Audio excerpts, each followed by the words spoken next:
And now let's return to the floods that rocked Central Europe. At least 21 people were killed throughout the countries affected. We know the damage will go into the billions of euro and will take months, if not years, to rebuild. But for now, let's dive into the political aspects of the response thus far. And for that, I'm now joined by the President of Visegrad Insight, Wojciech Przybylski. Good evening. Hello, good evening, and thanks for joining us tonight. Thank you for having me. Now, so far we've seen the politicians jumping into action. We saw this big press conference today. We'll get to that in a little bit. But emergency services working overtime to save lives and property. How would you judge the response to the disaster thus far? Well, in terms of response, it's swift, it's adequate, and let's hope it actually brings relief to those people whose homes and livelihoods were severely damaged. And we see in most of the countries the response is immediate. There is no negligence, but it's hard also to neglect the fact that the flood is historic in its size and goes all across these countries of Central Eastern Europe. Right. Now, a painful lesson that we often learn after a fact that, many people are not insured for such events. How should politicians deal with this? This is always an issue when some natural disaster comes up.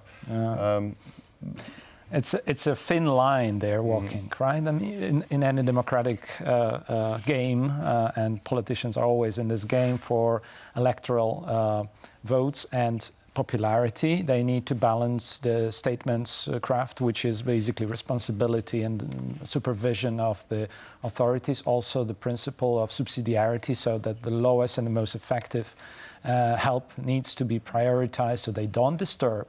But at the same time, if they neglect communication, and we've seen that all around the world, from the US, from the big hurricanes and late response because the politicians were not following the demand of the public online or in TV, but rather following the script of the legal boundaries, they were paying also political price. In these times of war, times of the heavy conflict between the East and West, or authoritarian tendencies, and the democratic West, we have a demand for all of the leaders to actually show up, show compassion, communicate, show that they're with the people. And in Central Eastern Europe, about 10 years ago, we had also flooding. And we've seen the consequences of negligence in communication. We've seen Petr Nečas, who was the Prime Minister in Czech Republic, who was, of course, caring, but he wasn't showing that he's caring. While Viktor Orban was at the same time jumping on offenses and showing that he's in front of even the first responders. And these two styles produced different electoral results. Petr Nečas, soon after, he was going away from the post, and Viktor Orban was just enjoying his popularity. We saw the meeting of Prime Ministers of Czech, Slovakia, Austria, and Poland all together with European Commission President Ursula von der Leyen. And the EU will give 10 billion euro in assistance, it now seems. Do you think that this is adequate from the European Union's perspective? Well, I think we need to be precise. It's not that the EU will give money. It's going to be reappropriated within the budget that we all decide upon. I mean, there is a commission that supervises the process, and there is a demand from several member states that they want, and they have a plan to cut down on several investments that would be funded from the EU cohesion funds. And that money will be then put into the basket for relief and rebuilding the flooded areas. So we're not talking about new money, but we're taking this money to the immediate needs, the needs that are obviously there for the people.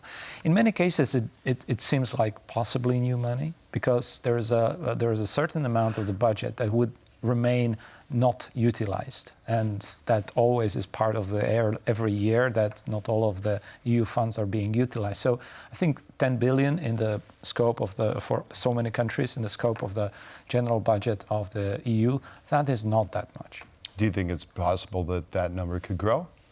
Well, with business, with rebuilding, we know these amounts grow. It's really about an investment. If we remember 1997 flooding in Wrocław, where all the prime ministers and Chancellor and Ursula von der Leyen, President of the Commission, met, this city had a disastrous flood in 1997, a big solidarity response, and then building back was better. The city today looks nothing like before 1997 because there were also private sources, there were also different governmental sources. So this is about building back better. I don't want to throw immediately the message of hope for every homeowner who got flooded.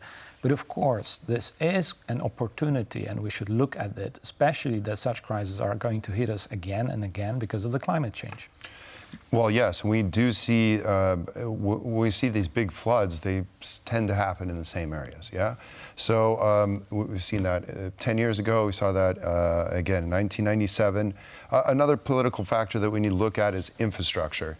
And if you look back at the infrastructure improvements that were made due to the previous lack of infrastructure which allowed such massive flooding, I spoke to the mayor of one of the Czech cities earlier today, deputy mayor, and he was saying that the river flows were actually way far exceeding what it was back in 1997.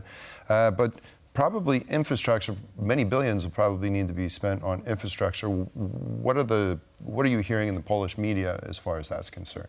We also hear about the levels of and the amounts of water and the type of high water we have never seen before, but at the same time, we hear more or less reassuring messages about Wrocław, the biggest town, because the lessons of the past have been learned, the investment been made. We've seen a big retention, a reservoir of water, specially designed for containing big flood water, initiated for the first time, so that the water filled it out and decreased the tension, the immediate pressure on the city. All of this is telling us that you can make improvements, you can build back better. Back in the days, I'm sure in the future, we need one thing about what we can say about people is that we're adaptable species and we're innovative. So there you go. Certainly. Well, I want to talk about, before we finish up here, because we're almost out of time, but about Viktor Orban seizing on this opportunity to criticize the EU. What do you think the point is behind all this? Well, he never ceased to criticize the EU. In fact, he was going to Strasbourg on Monday and Tuesday, and he wanted to send some buses with migrants to, Strasbourg. And one thing that contained him was not the flooding itself, but his most serious contender that has been with the first responders throughout the whole weekend. And then Viktor Orban realized, oh, wait a second, I need to actually catch up with this guy. So he, of course, has this old message because he has nothing else new to say, but he's a bit looking like behind the corner, and he's trying to do not the right thing, but he needs to score his points, and everybody sees it, what he does. With the redeployment of cohesion funds to the tune of 10 billion, do you think he'll be seeking a piece of that pie? Well, he's seeking all the pies. He's declaring that he's going to sue Brussels with 2 billion euro to get his costs of maintaining EU border. Well, he said that 6 years ago the amount was only $500 million and never sued the EU. So it's just cheap talk. Yeah. Well, someone's got to try and have their cake and eat it too. Wojciech Przybylski, President of Visegrad Insight, thank you very much for joining us today. Appreciate it. Thank you. And that concludes this edition of World News Tonight. Thank you all for joining us. Have a wonderful evening, and we'll see you next time. Good night.